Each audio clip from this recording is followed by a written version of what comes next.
J.M. Kariuki is an inspiration to many people.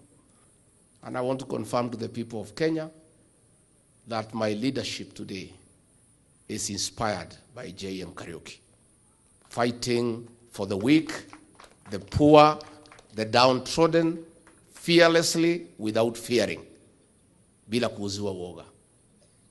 Huyu J.M. Kariuki alitetea wanyonge. Alisaidia watu wengi sana kupata mashamba. Akakuwa wa kusimama na haki ya Wakenya. And that is why he was assassinated on 2nd of March 1975.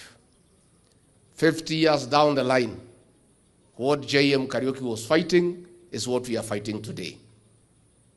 Huyu alitishwa, huyu J.M. Kariuki bana ya huyu mama. Alikuwa nakatazwa kwenda kufanya kampeni. Wa leo, huyu Kasongo, anakataza sisi kuzunguka Kenya. Same thing is happening. Lakini sisi kama J.M. hatuwezi nunua uoga hata kama tuko na pesa ya kununua. Si ndio? Na tunataka kusema ya kwamba we must fight for the liberation of our country and the economic empowerment of our people. Na hiyo tutaendelea.